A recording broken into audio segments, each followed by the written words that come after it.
బాగుండాలి, భారత రాజ్యాంగం హక్కులను కాలరాసేటువంటి క్రమంలో ఎందరో బడుగు బలైన వర్గాలు నేటికి కూడా ప్రశ్నించేటువంటి పరిస్థితి ఉంది. మొన్నటికి మొన్న సుప్రీంకోర్టు, హైకోర్టు జడ్జీలు, సుప్రీంకోర్టు జడ్జీలు వాళ్ళ పైన పరోక్షంగా దాడులు చేసేటువంటి ప్రయత్నం చేస్తే భారత రాజ్యాంగం కాపాడింది. ఈరోజు ఉన్నటువంటి నేపథ్యంలో కుల వివక్షత వల్ల పై అధికారులే వేధింపులకు గురి చేస్తే పోలీస్ అనేటువంటి ఆలోచనను మర్చిపోయి భయంకరమైనటువంటి దోపిడీ వ్యవస్థకు మూల కారణమైనటువంటి కుల వివక్షత, ఆ కుల వివక్షతకు ఒక ఐపీఎస్ ఆఫీసరు చనిపోయినటువంటి సందర్భాలు, ఐపీఎస్ ఆఫీసరు చనిపోయినటువంటి సందర్భంలో తన భార్య ఫిర్యాదు మేరకు డీజీపీ మీద ఎస్సీ ఎస్టీ అట్రాసిటీ కేసు నమోదైనటువంటి పరిస్థితి ఈ భారతదేశంలో మనం చూస్తున్నాం. ఎంత భయంకర పరిస్థితి! అధికార పార్టీ అధికారమైనటువంటి హోదాలో ఉండి, గౌరవప్రదమైనటువంటి హోదాలో ఉన్నప్పటికీ కూడా క్రూరత్వాన్ని చెప్పేటువంటి పోలీస్ అధికారులు, ఐఏఎస్ అధికారులు, ఏ ఉద్యోగస్తుడైనా కూడా రాజ్యాంగానికి లోబడి మాత్రమే పనిచేయాల్సిన పని ఉంటుంది. కానీ రాజ్యాంగాన్ని దృష్టిలో పెట్టుకోకుండా స్వలాభం కోసము సొంత నిర్ణయాలు తీసుకుంటే ఇవాళ బలైపోయేటువంటి పరిస్థితి ఉంటుంది. అందుకోసమే కులపిచ్చి క్రూరత్వంగా మారిపోయింది. ఈ సనాతన ధర్మం ఏదైతే హిందూ ధర్మం ఉందో, హిందూ ధర్మము 100 ఏండ్లు ఆర్ఎస్ఎస్ సంబరాలు ఒక పక్కన జరుపుకుంటుంటే మరో పక్కన ఇవాళ ఉన్నటువంటి కుల వివక్షత భయంకరంగా ఉన్నటువంటి నేపథ్యం. అందుకోసమే బాబాసాహెబ్ అంబేద్కర్ గారు కుల నిర్మూలన జరగాలి అని చెప్పిండు. ఆయన మొట్టమొదటిసారి ఆయన ప్రస్థానం మొదలైంది కుల నిర్మూలన అంశాల మీదనే మొదలైనటువంటి నేపథ్యం ఉంది. కానీ ఈరోజు చాలామందికి అర్థం కాలేదు, సోకాల్స్ పీపుల్కి అందరికీ అర్థం కాలేదు. ఒక పక్కన ఈ దేశానికి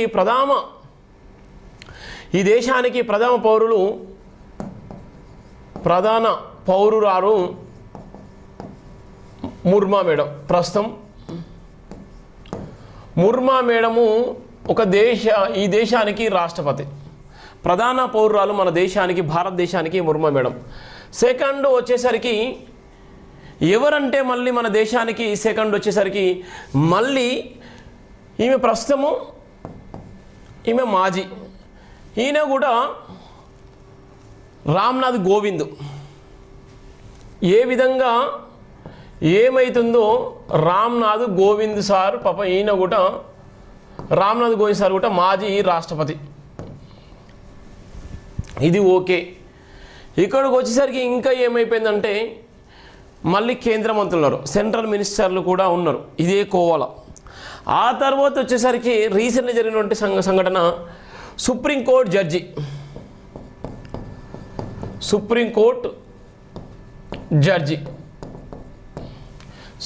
సీజే చీఫ్ జస్టిస్ గవాయ్ గారి మీద బూటు విసరడం, ఇది ఒకటి. ఇప్పుడు రీసెంట్గా జరిగినటువంటి ఒక ఐపీఎస్ ఆఫీసర్, అడిషనల్ డీజీపీ, ఈయన తన రివాల్వర్తో తనే ఆత్మహత్య చేసుకొని చనిపోయేటువంటి సంఘటన. అంటే ఈ సంఘటనలు ఎవరి మీద జరిగినాయి? వీళ్ళందరూ ఏ కమ్యూనిటీ సంబంధించిన అంటే వీళ్ళంతా బడుగు బలైన వర్గాలు, వీళ్ళంతా బిలాంగ్ టు ఎస్సీ ఎస్టీ షెడ్యూల్కి సంబంధించిన వ్యక్తులు. ఒక పక్కన భారతదేశం సనాతన ధర్మం అని చెప్పుకుంటే భారతదేశంలో ఉన్నటువంటి కుల వివక్షత భయంకరంగా ఉన్నటువంటి నేపథ్యంలో ఒక పక్కన కులాలు, మతాలు అందరూ సమానం అనుకునే అందరూ ఒకే వ్యక్తిని ఓటేసి గెలిపించుకునే సందర్భంలో కులం మత భేదమాలు ఎలాంటి ఏమి ఉండదు. కానీ మన భారతదేశంలో ప్రధాన పౌరులుగా ఉన్నటువంటి ముర్మా మేడం గారు కనీసం పార్లమెంటు ఓపెనింగ్ కూడా ఆహ్వానించిన సంఘటన. పార్లమెంటు ప్రారంభోత్సవానికి మేడను పిలవలేదు అంటే ఎంత భయంకరమైన వివక్షత ఎవరితో చేయించాలంటే ఇదే సనాతన ధర్మ పద్ధతిలో ఉన్నటువంటి పీఠాధిపతులకు ఇచ్చిండు. పీఠాధిపతులు వచ్చి వీళ్ళకు ప్రైవేటు విమానాలతోని దేశ ప్రధాని ఆ భారత రాజ్యాంగ నిర్మాత బాబాసాహెబ్ అంబేద్కర్ సాక్షిగా ఎన్నిక కాబడినటువంటి ఎంపీలు పెద్దల సభని చెప్పుకుంటే ఆ సభలో ఎవరితో చేసిందంటే ఎలాంటి చదువు సంధ్య ఎలాంటి లేనటువంటి దద్దమ్మలతోని చేసిళ్ళు. అలాంటి సందర్భంలో పార్లమెంటును ఓపెనింగ్ చేసడానికి ముర్మా మేడం గారిని కనీసము ప్రారంభించడానికి ఆహ్వానించలేదు. ఆమె దేశానికి ప్రథమ పౌరులు, ఆమెను పక్కన పెట్టేసిళ్ళు. ఓకే, ఇక వచ్చేసరికి మాజీ రాష్ట్రపతి మళ్ళీ రామ్నాథ్ కోవింద్ ఒక ఆలయానికి పోతే, ఒక ప్రథమ పౌరుడిగా ఒక ఆలయానికి పోతే మైలా పడుతుంది అని ఆ దేవాలయాన్ని శుద్ధి చేసిన ఘనత కూడా ఈ భారతదేశంలో ఉన్నటువంటి సనాతన ధర్మం ఆర్ఎస్ఎస్ బీజేపీ అని చెప్పుకునే అటువంటి వాళ్ళ దగ్గర ఉన్నటువంటి దౌర్భాగ్యమైనటువంటి పరిస్థితి. ఎంత దారుణం! ఒక రాష్ట్రపతులకు తప్పని వివక్షత. అలానే ఒక సుప్రీంకోర్టు సీజే అక్కడ ఉన్నటువంటి 71 సంవత్సరాలు ఉన్నటువంటి వ్యక్తి దేవుడు నన్ను చేయమన్నాడు, దేవుడే నాకు ప్రేరణ కల్పించినని అంతమంది జడ్జిమెంట్ జరుగుతున్నటువంటి సందర్భంలో బూటు కాలుతో విసిరేసినటువంటి దౌర్భాగ్యమైన పరిస్థితి ఎక్కడొచ్చిందంటే మనుస్మృతి మనుధర్మం నిరంతరం మైండ్ని అంతా వాచ్ చేసి దేవుడు దేవుడు దేవుడు దేవుడు దేవుడు అని వాచ్ చేసి మతం మతం మతం అని వాచ్ చేసి కులపిచ్చి కులపిచ్చి కులపిచ్చి అని వాచ్ చేసి భయంకర నుండి ఆ కులపిచ్చిలో సీజే మీనా బూటు కాలు విసరడం, ఆ షూను విసరడంతో అక్కడ ఉన్నటువంటి సిబ్బంది వెంటనే అప్రమత్తమైన నేపథ్యం. ఇలాంటి సంఘటనలు చాలా ఉన్నాయి. నేను కొన్ని మాత్రం ఉదాహరణలు చెప్తున్నాను. ఇక తెలంగాణ పోయినట్టయితే ఎక్కడ పోయినా చాలా ఉన్నాయి. ఇక సెకండ్ ఫైనల్గా వచ్చేసరికి ఒక ఐపీఎస్ ఆఫీసర్ది, ఇది ప్రధాన వార్త కాబట్టి ఈ ఐపీఎస్ ఆఫీసర్ దగ్గర రావాలి. ఇప్పుడు ఉన్నటువంటి నేపథ్యంలో టాప్ వార్డెన్స్ ఇలా ఉన్నటువంటి చాలా వరకు ఐఏఎస్ ఐపీఎస్లు కూడా ఎస్సీ ఎస్టీ ఐఏఎస్ ఐపీఎస్లు కూడా వాళ్లకు రూల్ ఆఫ్ రిజర్వేషన్ ఇవ్వకుండా, వాళ్ళకు సరైన పోస్టింగ్లు ఇవ్వకుండా మానసికమైనటువంటి వేధింపులకు గురి చేసినటువంటి రాష్ట్ర ప్రభుత్వాలు కలవు. ఎగ్జాంపుల్, కర్ణాటక రాష్ట్రానికి సంబంధించి ఒక డీజీపీ ఒక సిఎస్ వేధింపులకు తన పదవిని కూడా రాజీనామా చేస్తే రాష్ట్రపతి దగ్గర మొరపెట్టుకునే సందర్భాలనే కర్ణాటక డీజీపీ రవీంద్రనాథ్ ఐపీఎస్ వాళ్ళ డాడీ ఈ తెలంగాణ రాష్ట్రానికి ఉమ్మడి రాష్ట్రానికి ముఖ్యమంత్రి అయ్యేటువంటి అవకాశం ఉన్నా కూడా కుల వివక్షత వల్ల ముఖ్యమంత్రి పదవికి అర్హుడు కాకుండా ఇలా ఉన్నటువంటి షెడ్యూల కులాల శాఖకు మాత్రమే పరిమితమై, ఆర్థిక శాఖకు పరిమితమై ముఖ్యమంత్రి దామోదర సంజీవయ్య కంటే ముందుగాల రవీంద్రనాథ్ సార్ వల్ల డాడీ ఈ రాష్ట్రానికి ముఖ్యమంత్రి కావాలి, మొట్టమొదటి మాదిగ బిడ్డ. కానీ ఆ రోజు వేధింపులకు గురి చేసి ఒక దళిత బిడ్డ అని ఆయనను ముఖ్యమంత్రి పదవికి అర్హుడు కాకుండా చేసిళ్ళు. అదే వారసత్వంతో వచ్చినటువంటి ఒక డీజీపీ కర్ణాటక రాష్ట్రానికి డీజీపీ అయ్యేటువంటి అవకాశాలు నిండుగా ఉన్నటువంటి ఒక ఐపీఎస్ ఆఫీసర్ అక్కడ ఉన్నటువంటి సిఎస్ వేధింపుల వల్ల తన పదవికి రాజీనామా చేసి రాష్ట్రపతికి దరఖాస్తు చేసుకున్న సందర్భంలో ఇదే జైభీమ్ టీవీ వెళ్ళి అక్కడ ఉన్నటువంటి బెంగళూరుకు వెళ్ళి డీజీపీ గారితో మాట్లాడి సిఎస్ గారి మీద చర్యలు తీసుకున్నాను అప్పుడున్నటువంటి సిద్ధరామయ్య సీఎంతో మాట్లాడి చేసి ధైర్యం చెప్పి అనేక సందర్భాల్లో అక్కడ ఉన్నటువంటి దళిత సంఘాలన్నీ ఒక్క తాటి మీదకి వచ్చి సారు నిజాయితీని చూసి ఇలా రాష్ట్రం మొత్తం ఆయన వెంట నిలబడ్డది. తర్వాత ఆ ఐపీఎస్ ఆఫీసర్ ఆత్మగౌరవ ఐపీఎస్ ఆఫీసర్ తన పదవికి రాజీనామా చేసి వచ్చినటువంటి నేపథ్యం ఉంది. అంటే ఒక ఎస్సీ ఎస్టీల మీద ఎంత ఘోరాతి ఘోరం జరుగుతుందో. ఈ ఐపీఎస్ ఆఫీసరు పాపం ఇవ్వలేనట్టున్నారు. ఈ ఐపీఎస్ ఆఫీసరు నిజంగా ఎంతో మనోవేదన గురైపోయాడు. ఈ ఐపీఎస్ ఆఫీసర్ ఎంతో మనోవేదన గురైపోయి ఒక పక్కన భార్య కూడా ఐఏఎస్ అధికారి, భార్య కూడా గొప్ప స్థాయిలో ఉంది, భర్త కూడా గొప్ప స్థాయిలో అడిషనల్ డీజీపీ సీనియర్ ఐపీఎస్ ర్యాంకులో ఉన్నటువంటి ఇద్దరు కూడా మాట్లాడుకోలేని పరిస్థితిలో పాపం ఆయన ఎంతో మనోవేదన గురైపోయి చెప్పలేక 8 పేజీల సూసైడ్ నోట్ రాసి ఆయన ఆత్మహత్య చేసుకునేటువంటి దౌర్భాగ్యమైన పరిస్థితి భారతదేశంలో ఈ మనుధర్మ శాస్త్రం ఉందంటే ఎంత దారుణం చూడండి. ఇవాళ మనం ఏమైనా గుడిలు కడుతున్నంటే ఓపెనింగ్ చేయాలి. ఏమైనా బడి కట్టినా కూడా పూజారి వస్తాడు. బడికి పూజారి సంబంధం ఏంది? ఇవాళ ఉన్నటువంటి హోటల్స్ కట్టినా లేకపోతే అంటే పెద్ద పెద్ద బిల్డింగులు కట్టినా పూజారి వస్తేనే అది నిజంగా నిర్మాణం అవుతుంది. పూజారి వస్తే పూజ చేస్తేనే అది నిర్మాణం అయిపోతుంది. మరి ఇంత పిచ్చి ఎందుకు? దేవుళ్ళు అంటోళ్ళు నిజంగా ఉంటే, నిజంగా మతమే ఉంటే ఇవాళ ఉన్నటువంటి ఈ కుల రిజర్వేషన్లు ఎందుకున్నాయి? ఇవాళ ఈ సమాజం అంతా సమానంగా ఎందుకు లేదు? ఇవాళ కొన్ని కులాలే ఆధిపత్యాన్ని చెలాయిస్తూ ఇవాళ మిగిలిన కులాలను ఎందుకు అంటరాని వాళ్ళుగా చూస్తున్నారు? ఎందుకు భయంకరమైన దోపిడీ వ్యవస్థ కొనసాగుతుంది? ఎందుకు కొంతమంది దగ్గరనే ఆర్థికంగా డబ్బులు, ఆర్థికంగా పదవులు ఉన్నాయి? ఇదే దేవుళ్ళే ఉంటే అందరూ సమానంగా చూసే వాళ్ళే కదా. ఇవాళ గుడి మెట్ల దగ్గర అనుకున్నటువంటి వాళ్ళ జీవితాలు మార్చాలంటే దేవుళ్ళు ఇవాళ ఈ పైచాచిక ఆనందంలో, దేవుడు మత్తులో, ఇవాళ మతం మత్తులో ఉండి, ఇవాళ ఉన్నటువంటి కులపిచ్చి మతంలో ఉండి వేధింపుల గురి చేస్తే ఒక అడిషనల్ డీజీపీ ఆత్మహత్య చేసుకున్నటువంటి దౌర్భాగ్యమైన పరిస్థితి ఈ 100 ఏళ్ల భారత స్వతంత్రంలో ఉన్నటువంటి నేపథ్యము. ఆర్ఎస్ఎస్ 100 ఏళ్ళు సంబరాలు జరుపుకుంటుంటే ఒక పక్కన వేధింపులు, ఒక పక్కన మరో పక్కన ఇలా వాట్సాప్ యూనివర్సిటీలో ఇష్టానుసారంగా మాట్లాడేటువంటి దౌర్భాగ్యమైన పరిస్థితి. ఇలా మతం జోలికి పోకుండా ఇలా కులాల మధ్య చిచ్చు పెట్టేటువంటి ఇలా బీజేపీ ఆర్ఎస్ఎస్ చేసేటువంటి ఒక నీచపు నికృష్టపు ఆలోచన విధానం వల్ల ఇలా రూల్ ఆఫ్ రిజర్వేషన్ ఇంప్లిమెంటేషన్ చేయలేనటువంటి దద్దమ్మ పరిస్థితులు ఇలా ఈ భారతదేశంలో కొనసాగుతున్నాయి. దీన్ని ఇంప్లిమెంటేషన్ చేయడానికి రాజ్యాధికారాన్ని వాడుకుంటూ రాజ్యాధికారంలో ఉన్నటువంటి అనేకమైనటువంటి అంశాలను ప్రస్తావిస్తూ వాళ్ళ రాజకీయ అనుభవం కోసము, రాజకీయ లబ్ధి పొందడం కోసము అవసరం ఉన్న చోట రాజ్యాంగం మీద రాళ్ళు విసిరేటువంటి ప్రయత్నం చేసి రాజకీయంగా ఎదిగేటువంటి రాజకీయ నాయకులకు ఎప్పుడు మనం ఇంకా చెప్పగలుగుతాము? ఒక పక్కన భారత రాజ్యాంగ నిర్మాత బాబాసాహెబ్ అంబేద్కర్ గారు ఆనాటి నుండి మొదలుకుంటే నేటి వరకు కూడా అనేకమైనటువంటి అవమానాలను దిగమింగుతూ, ఆర్థిక అసమానతలను దిగమింగుతూ ఈ భారత రాజ్యాంగం రాసే క్రమంలో కూడా ఎన్నో అవమానాలను తట్టుకొని భారత రాజ్యాంగం రాసే క్రమంలో కూడా రాజ్యాంగాన్ని రాయకుండా అడ్డుకునేటువంటి ప్రయత్నం చేసినప్పటికీ కూడా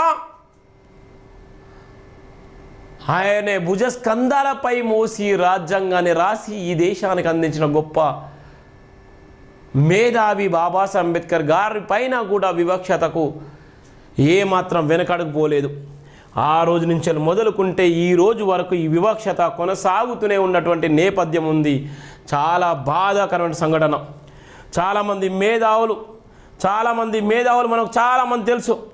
చాలామంది చెప్పుకుంటాండ్రు మీకు గొప్ప గొప్పలు మీకు గొప్పగా చదువుకున్నామని. మీకు గొప్పగా చదువుకున్నది దేనికోసం ఎరికైనా? నీ అస్తిత్వాన్ని కాపాడడం కోసం.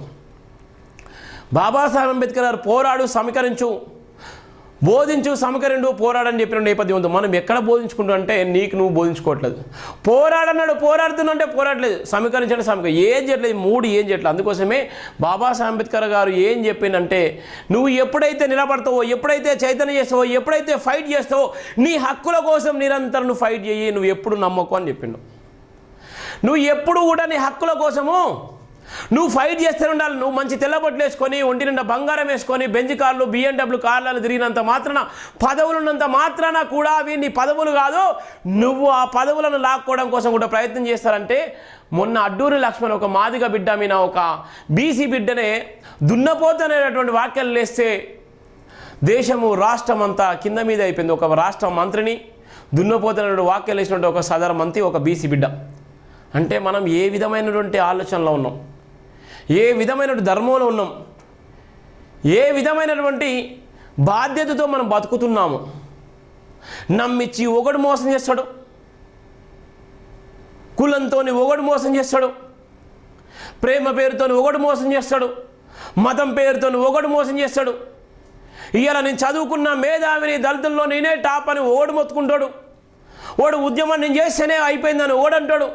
ఇవన్నీ కావా? ఇవన్నీ అవమానాలు కావా? బాబాసాహెబ్ అంబేద్కర్ గారు స్పష్టంగా చెప్పిండు, బోధించు, సమీకరించు, పోరాడని. మనం ఏం చేయట్లేదు. నీ కడుపు నిండితే చాలు, నువ్వు ఒంటి నిండా మంచి బట్టలు వేసుకొని నీకు ఉద్యోగం ఉండి నువ్వు రెండు బిల్డింగులు కట్టుకొని ఓ షాపింగ్ కాంప్లెక్స్లు కట్టుకొని పదవులు ఉండి నువ్వు ఉంటే నీకు అవి చాలు. కానీ ఇక్కడ ఉన్నటువంటి అధికారులు మాత్రము పశువులాగా బలైపోయేటువంటి ప్రమాదంలో ఉన్నటువంటి నేపథ్యం. కులపిచ్చి క్రూరత్వం చూడండి ఎంత బాధాకరమో. నాకు ఈ ఐపీఎస్ ఆఫీసర్ చూస్తే చాలా బాగా అనిపిస్తుంది. నిజంగా ఈ టీవీ ఛానల్ పెట్టకపోతే ఈ ఐపీఎస్ ఆఫీసర్ గురించి చెప్పకపోయేవాడిని, ఈ ఐపీఎస్ ఆఫీసర్ గురించి అసలు రాయకపోయేవాడిని. ఇలాంటి వార్తలు ఎన్నో ఎపిసోడ్లు రాస్తూనే ఉన్నాను. ఈ సమాజానికి ఉపయోగపడే వార్తలు ఎన్నో ఎపిసోడ్లాగా రాస్తూనే ఉన్నాను, పగలు రాత్రి తేడా లేకుండా. కానీ చైతన్యం అయ్యేటువంటి జనాభా చైతన్యం కావట్లేదు. కులపిచ్చి ఉన్నటువంటి జనాభా ఇలా చైతన్యం అవుతుంది. చైతన్యం కావాల్సినటువంటి జనాభా చైతన్యం కాక టైంపాస్ చేస్తున్నారు జీవితాలతోని. ఆ టైంపాస్ వల్ల ఇలా ఇంకా నష్టం జరిగేటువంటి ప్రమాదం ఉంది బాబాసాహెబ్ బహుజన వారసులకి. ఇప్పటికైనా మారండి, ఇప్పటికైనా నిజాలు తెలుసుకోండి. ఇప్పటికైనా మన నిజాలు తెలుసుకోకపోతే ఆగమైపోతాం. కాకి పిల్ల కాకికే ముద్దన్నట్టు ఏ కమ్యూనిటీ ఆ కమ్యూనిటీనే ప్రేమిస్తుంది. ఏ మతం అయితే ఏ మతం నుంచి వచ్చిందో ఆ మతం వాడిని మూర్ఖత్వంలోకి నెట్టుకోబోతుంది. వాడికి ఆ మతం మత్తులో ఉన్న తర్వాత ఎవ్వరు అర్థం కారు. ఇవాళ మన భారతదేశం కూడా అదే తరహాలో ఇవాళ కొట్టుమిట్టాడేటువంటి ప్రమాదం ఉంది. దయచేసి నేను చెప్పేటువంటి వీడియోస్ షేర్ చేయండి, సబ్స్క్రైబ్ చేసుకోండి. ఇది మన ఆత్మగౌరవ నినాదము, ఇది ఆత్మగౌరవానికి నినాదము.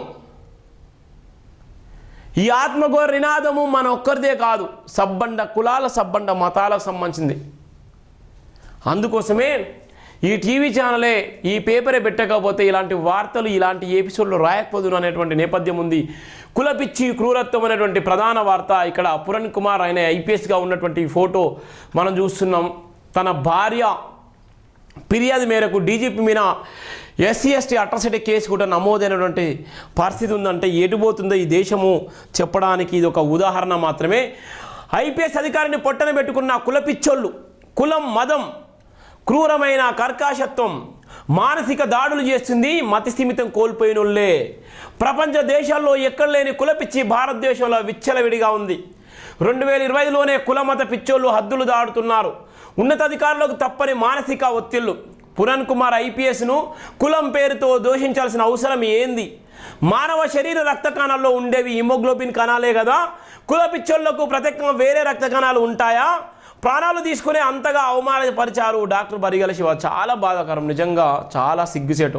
నాకైతే ఈ వార్త ఎంత బాధ అంటే అంత బాధ అనిపిస్తుంది. ఒక యంగెస్ట్ పర్సన్ ఒక అడిషనల్ డీజీపీ అయ్యేటువంటి అవకాశం ఉంది. మన తెలుగు రాష్ట్రాలకు సంబంధించిన ఒక తెలుగు బిడ్డ ఒక కుల పిచ్చి వల్ల, ఒక మతం పిచ్చి వల్ల వేధింపులకు గురైపోయి పోస్టింగ్లు ఇవ్వకుండా ఇబ్బందులకు గురి చేసి లంచం పేరుతో కేసు పెట్టించి కనీసము ప్రభుత్వానికి కూడా చెప్పకుండా ఆయన మానసికమైనటువంటి వేధింపులకు గురి చేసి దౌర్భాగ్యమైనటువంటి స్థితికి తీసుకొచ్చినటువంటి ఆ రాష్ట్ర ప్రభుత్వంలో ఉన్నటువంటి ఆ ఉన్నతాధికారులు, కులపిచ్చి అధికారులు, మతపిచ్చి అధికారుల వేధింపుల వల్ల puran Kumar IPS additional DGP ఆత్మహత్య చేసుకున్నటువంటి పరిస్థితి. ఇవి అన్ని డిపార్ట్మెంట్లలో ఉంటాయి కావచ్చు, కానీ చాలామంది బయటికి రారు. అన్ని శాఖలలో ఉంటాయి కాబట్టి బయటికి రాలేకపోతారు. అన్ని రాష్ట్రాల్లో ఉంటుంది కాబట్టి బయటికి రాలేకపోతారు. మీకు జైభీం టీవీ అండగా ఉంది. మీకేమైనా సమస్య ఉంటే నా ఫోన్ నెంబర్లు అక్కడ ఉన్నాయి. ఆ ఫోన్ నెంబర్లో కాల్ చేసి నేరుగా హైదరాబాద్లోని ఆఫీస్కి వచ్చి కలవచ్చు. మీకు అలాంటి సమస్య ఉందంటే వాట్సాప్ కాల్ చేసి నాతో మాట్లాడచ్చు. కానీ ఇలాంటి భయపడి ఆత్మహత్యలు చేసుకోకండి. మిమ్మల్ని నమ్ముకొని మీ కుటుంబం ఉంటుంది. మిమ్మల్ని నమ్ముకొని మిమ్మల్ని ఇన్స్పిరేషన్ తీసుకొని ఇలా ఐఏఎస్ ఐపీఎస్లు అధికారులాగా కావాలనుకునే యువత ఉంటుంది. మిమ్మల్ని నమ్ముకొని మీ కుటుంబాలు ఉంటాయి. మిమ్మల్ని నమ్ముకొని మీ బంధుమిత్రులు అందరూ ఉంటారు. దయచేసి ఇలాంటి ఆలోచన చేసుకోకండి. మీకు రాజ్యాంగం ఇచ్చింది. అవమానం జరిగినా మాలాంటలో చెప్పండి. జైభీం టీవీ ఆత్మగౌరవ నినాదం. ప్రపంచంలో భారతదేశంలో ఎక్కడ ఉన్నా అక్కడికి వస్తుంది జైభీం టీవీ. సాధ్యమైనంత వరకు న్యాయం కోసం కొట్లాడుతుంది. స్ట్రగుల్ ఫర్ జస్టిస్ కోసమే నా ఆలోచన. దయచేసి పూరన్ కుమార్ సార్ లాంటి వ్యక్తులు ఈ వీడియో చూసిన తర్వాతనైనా వాళ్ళ కుటుంబాలు చూసిన తర్వాతనైనా షేర్ చేయండి. జై భీమ్ టీవీ ఎప్పటికీ అండగా ఉంటుంది, మీ ఆత్మగౌరవం కోసం నిలబడుతున్నటువంటి నేపథ్యం ఉంది. ఇక్కడ ఉన్నటువంటి పూరన్ కుమార్ సార్లో ఉన్నటువంటి బ్లడ్ హీమోగ్లోబిన్ కణాలే కదా, మరి ఉన్నటువంటి వేధింపులకు గురి చేసినటువంటి వాళ్ళ రక్తం కూడా గ్లోబినేనా లేకపోతే మరి నకిలీ రక్తం ఏమైనా ఉందా, మరి ఏమన్నా ఏం రక్తం ఉంది ప్రవీణ్, ఏమన్నా రక్తం ఉందా అర్థం కాదు. ఇంత దారుణం చూడు, ఎంత బాధాకరం. రాష్ట్రప్పుడు కన్నీళ్ళు వచ్చాయి. పోలీసు ఉన్నతాధికారుల్లో కులపిచ్చి ఇమిడి ఉండడం తీవ్రమైన ప్రమాదమని డాక్టర్ బరిగాల శివ అభివర్ణించారు. హర్యానా రాష్ట్రంలో సర్వీస్ రివాల్వర్తో ఆత్మహత్యకు పాల్పడిన పూరన్ కుమార్ ఐపీఎస్ బల వనరుమానికి పాల్పడడానికి ప్రధాన కారణం అధికారులు కులం పేరుతో విచక్షణ రహితంగా దూషించడం వల్లే మానసిక వేదన గురై ఆత్మహత్య చేసుకున్నట్లు సూసైడ్ నోట్లో రాసిన 12 పేజీల సారాంశం స్పష్టంగా వెల్లడిస్తుందన్నారు. దీన్ని గమనిస్తుండగా రాజకీయంగా ప్రభుత్వాలకు సహకరించకపోతే ఎంతటికైనా దిగజారే పరువును నష్టం కలిగించే విధంగా ప్రాణాలు తీసుకునే విధంగా కుట్రలు చేస్తున్నారు. రాజకీయ నాయకుల హక్కుగా భావిస్తున్నారని, దానికోసం అన్ని ప్రభుత్వాల శాఖల అనుకూల అధికారులను పావులుగా వాడుకుంటున్నారని యువ ఐపీఎస్ ఆత్మహత్యతో బయటపడిందన్నారు. తన భర్త మరణానికి పై అధికారి కులం పేరుతో తిట్టడమే కారణమని పూరన్ కుమార్ ఐపీఎస్ అతిమాని మీడియాతో చెప్పడం పరిగణలోకి తీసుకొని ఇలా కుల వివక్షత వల్ల నా భర్త చనిపోయిన ఒక ఐపీఎస్ ఆఫీసర్ ఫిర్యాదు మేరకు ఇలా ఎస్సీఎస్ స్ట్రాటజీ కేసు అయిందని చూడండి. ఎంత వేధింపులు ఉంటాయి ఒక ఐపీఎస్ ఆఫీసర్కి తప్పని కుల వివక్షత, ఒక ఐపీఎస్ ఆఫీసర్కి తప్పని కుల పిచ్చి కూరత్వము ఎంత భయంకరమో చూడండి, ఎంత దారుణమో. ఇక మా పైన అయితే జై భీమ్ టీవీ పైన అయితే అన్ని కులాలకు కక్ష కుట్ర. బరిగల శివ బాగుపడితే మమ్మల్ని ఎక్కడ ఏం చేస్తారని ఏ ప్రభుత్వాలు వచ్చినా ప్రశ్నించే తత్వం ఇది జై భీమ్ టీవీ. బాబాసాహెబ్ అంబేద్కర్ ఆలోచన విధానాన్ని మొయ్యాలంటే ఇలాంటి కులపిచ్చి వాళ్ళు కోట్ల మంది ఉన్న క్రూరత్వంతో బతికే అటువంటి నకిలీ వెధవలు ఉన్నా కూడా తట్టుకొని నిలబడ్డం పూరన్ కుమార్ సార్ ఐపీఎస్ గారు. కానీ మేము ఇలాంటి సంఘటనలు మేము చేసుకోలేదు. ఏది ఏమైనప్పటికీ మీ వార్త రాసినప్పుడు చదువుతున్నప్పుడు కూడా బాధ అనిపించి అన్నీ చెప్తున్నాను అనేటువంటి ప్రధానమైనటువంటిది. వివక్ష గురి చేసి హత్యకు పాల్పడిన వ్యక్తులనైనా పై అధికారులు ఎంతటి వారైనా వదిలిపెట్టకుండా కేసులు కట్టాలని కఠినంగా శిక్షించాలని హర్యానా ప్రజలు డిమాండ్ చేస్తున్నారు. ప్రభుత్వాల చిత్తశుద్ధి లేకనే కులాన్ని పెంచిపోస్తున్నారు. కులపిచ్చి ఎంతటి పైచాచికానికి చేరిపోయిందో తెలుసుకున్నారు. రాజకీయ ప్రభావం పోలీసు ఉన్నతాధికారులు కూడా వదిలిపెట్టకుండా కుల వర్గాలను పెంచిపోస్తుందంటే సమాజాన్ని చక్కదిద్దుతూ సమస్యలు తలెత్తకుండా కాపాడాల్సిన అధికారులే ఇలాంటి దుశ్చర్యలకు దుష్ఘటనలకు కుల మదంతో కుల మహంకారాన్ని పరిస్తూ ఇతరుల ప్రాణాలను తీయిస్తుండడం ఎంతటి దుర్మార్గమో దేశ ప్రజలు గమనించారు. ఊసరి వెళ్ళి ఆపదలు మాత్రమే రంగులు మారుస్తుందని, కానీ మనుషులు అవసరాలను బట్టి రంగులు మారుస్తుండడంతో పాటు అవసరాలు లేకున్నా రంగులు మార్చే దుర్మార్గులను ప్రదర్శిస్తున్నారని తీవ్రంగా మండిపడ్డారు. శూద్రులు, రెడ్డి, వెలమ, చౌదరి, కుమ్మరి, కమ్మరి, వడ్రంగి, శాల, గౌడ, చాకలి, మంగలి మొదలగు సబ్బండ కులాలు అన్ని హిందూ మత గ్రంథాల ప్రకారమే శూద్రులని వాళ్లకు వివాహం చేసిన పూజారి బ్రాహ్మణుడితో వధువు మొదటి 3 రాత్రులు గడిపి గర్భాధారం అనే దుర్మార్గ ఆచారాన్ని 1819లోనే బ్రిటిష్ ప్రభుత్వం నిషేధించిందని, ఆడజాతికి గౌరవం ఇవ్వని మత పిచ్చోళ్ళు కుల పిచ్చోళ్ళు అర్థం చేసుకోవాలని సూచించారు. భూలోకంలో జన్మిస్తున్న మానవాళిలో కేవలం 2 కులాలు అంటిపెట్టుకొని ఉంటాయని, అందులో ఒకటి పురుషుడు కాగా రెండవది స్త్రీ అని సంబోధించారు. అలాంటిది ప్రాచీన కాలం నుండి పనికి మాలిన సాంప్రదాయాన్ని కులతత్వ భావన రెచ్చగొట్టడమే చివరకు కులం పిచ్చి ముసుగులో ప్రజల ప్రాణాలను తీయడం ఎంతటి క్రూరమో నరమానవులకు ఇంకా అర్థం కాకపోవడం విచిత్రంగా ఉందన్నారు. గోకులము ఉన్నతమైన చదువులు చదువుకున్న వాళ్ళ అగ్రవర్ణాల కులంలో పుట్టిన వాళ్ళమంటూ గొప్పలు చెప్పుకోవడమే తప్ప ప్రతి మనిషి రక్త కణంలో ప్రసరిస్తున్నది హెమోగ్లోబిన్ అనే ఎర్ర రక్త కణాలని సంగతిని మర్చిపోయి కులపిచ్చితో రెచ్చిపోతున్నారని తెలిపారు. ఐపీఎస్, ఐఏఎస్ లాంటి ఉన్నతాధికారులే కులపిచ్చితనాన్ని ప్రదర్శించే సామాన్యుల పరిస్థితి ఇంకెలా ఉండాలని నిలదీశారు. వాస్తవాలను గమనించాల్సి వస్తే పూరన్ కుమార్ ఐపీఎస్ క్రమశిక్షణ కలిగిన అధికారిగా పేరు ప్రఖ్యాతలు సంపాదించుకుని షెడ్యూల్ కులానికి చెందిన అధికారి అయినప్పటికీ ఉన్నత వర్గాల్లో లేనటువంటి భావాలను వృత్తి ధర్మంలో ప్రజాసేవలో కనపరిచారని తన సత్యమని తెలియజేయడం గొప్పతనంగా భావించాలన్నారు. పూరన్ కుమార్ ఐపీఎస్ ముమ్మాటికి బలవంతపు ఆత్మహత్యతో పాటు హత్య కూడా భావించాల్సి ఉందన్నారు. కేవలం 2025లో ఇంతటి దిగజాడు కుల రాజకీయాలను, ఇంతటి దిగజాడు మత రాజకీయాలను, ఇంతటి దిగజాడు కులపిచ్చలను, ఇంత దిగజాడు మత పిచ్చలను తయారు చేసి దేశంపై వదలడం ఎక్కడికి సంస్కృతో ఎక్కడ ధర్మమో గ్రంథమో ఎవరికి అంత చిక్కడం లేదన్నారు. ఒకవైపు కేరళ లాంటి రాష్ట్రాల్లో ఆర్ఎస్ఎస్ రద్దు, రద్దుపరచబడినందున ప్రశాంతమైన వాతావరణం నెలకొల్పబడి ఉంటుండగా బీజేపీ పాలిత రాష్ట్రాల్లో పార్టీల ప్రభావం కన్నా ఆర్ఎస్ఎస్ ప్రభావమే గంతులు వేస్తుందని గుర్తు చేశారు. గమ్మత్తైన విషయం ఏంటంటే తెలంగాణ రాష్ట్రంలో కాంగ్రెస్ ప్రభుత్వం అధికారంలోకి ఉంటుండగా రాష్ట్రం అంతా ఆర్ఎస్ఎస్ సమావేశాలు ఎప్పుడు లేనంతగా మారుమోగిపోతున్నాయని తీవ్రంగా విమర్శించారు. షెడ్యూల్ కులాలకు చెందిన వాళ్ళు ఎంత కష్టపడితే కానీ ఉన్నతమైన స్థితిలోకి రాలేరనేది వాస్తవంగా గమనించాల్సిన విషయం అయినప్పటికీ ఇలా ఉన్నతమైన స్థానంలో స్థిరపడ్డాక కులం పేరున మతం పేరున పైచాచిక దాడులు చేస్తూ ప్రాణాలు తీసుకునేలా పాల్పడడం ఎంత దుర్మార్గమైన ఇలాంటివి పూర్తిగా నిషేధించబడాలన్నారు. 71 సంవత్సరాల ముసలోడు సనాతన ధర్మం అంటూ సుప్రీంకోర్టు ప్రధాన న్యాయమూర్తిపై షూ విసిరి వేయడం దేశం ఒక్కసారిగా ఉలిక్కి పడిందని, దీని వెనకాల బీజేపీ ఆర్ఎస్ఎస్ కుట్రలు లేవా అని సూటిగా నిలదీశారు. దేశోద్ధారకులకు ఉండవలసిన కులమేందో మతమేందో స్పష్టంగా తెలియజేయడాన్ని నిలదీశారు. 11 సంవత్సరాలుగా లేని కులపిచ్చి మతపిచ్చి ఒక్కసారిగా దేశంపై రువ్వున తిరుగుతుందని దాని ముసుగులని ఇలాంటి ఐఏఎస్ ఐపీఎస్ అధికారులు ఎంతోమంది కులపిచ్చి దాడులను తట్టుకోలేక ప్రాణాలు కోల్పోతున్న తెలిపారు. 12 పేజీల మరణ వాగ్మనం రాసుకున్న ఐపీఎస్ పురణ్ కుమార్ మరణానికి కారణాలేమిటో ప్రభుత్వాలు దేశ ప్రజలకు తెలియాలన్నారు. రక్తాలు తోడేస్తున్న మతపిచ్చి దాడులను కులపిచ్చి దాడులను పూర్తిగా నిర్మూలించబడాలన్నారు. మతిసిమితం కోల్పోతున్న ప్రతి వ్యక్తి మతం పిచ్చిలో జీవిస్తుండడం పిచ్చి మూర్ఖత్వం అన్నారు. మతిసిమితం కోల్పోతున్న ప్రతి మనిషి కులం పిచ్చిలో జీవిస్తుండడం అంతే మూర్ఖత్వం అన్నారు. కుల పిచ్చితో దాడులు చేసిన అధికారులను కఠినంగా శిక్షించాలని డిమాండ్ చేశారు. పార్లమెంట్లో కానీ అసెంబ్లీలో కానీ షెడ్యూల్ కులాలకు చెందిన ఎంపీలు ఎమ్మెల్యేలు ఎమ్మెల్సీలు రాజ్యసభ సభ్యులు బలపరచకుండానే ప్రభుత్వాలు ఏర్పాటు చేస్తున్నారంటూ నిలదీశారు. పురణ్ కుమార్ ఐపీఎస్ ఇతర అధికారులన్నా ఎందులో తక్కువ కాదన్నారు. ప్రపంచ దేశాల కులాలకు పెద్దగా ప్రాధాన్యత లేదని కేవలం భారతదేశాలు ఇంతటి కులపిచ్చులను చూస్తున్నందుకు సిగ్గుపడాలన్నారు. రాజకీయంగా సహకరించకపోతే ఎవరిని వదిలేరని క్రింది స్థాయి కులాలపై జరుగుతున్న దాడులు హత్యలు స్పష్టం చేస్తున్నాయన్నారు. రాజకీయ స్వార్థం కోసం రంప రాక్షసుల కన్నా హీనమైన మనుషులను తయారు చేయడం ప్రభుత్వాలు మనువాద శక్తులు మతోన్మాద శక్తులు ఇకనైనా మానుకోవాలని పేర్కొన్నారు.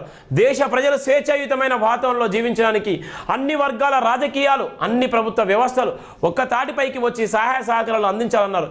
ఇంకెంతకాలం కులం మత్తులో మతం మత్తులో జీవిస్తారు తెలియదు కానీ సున్నితమైన మనస్తత్వం కలిగిన అధికారులు ప్రజల సామాన్యుల కుల పైచిక వ్యక్తుల దాడుల్లో ప్రాణాలు కోల్పోవాల్సి వస్తుందన్నారు.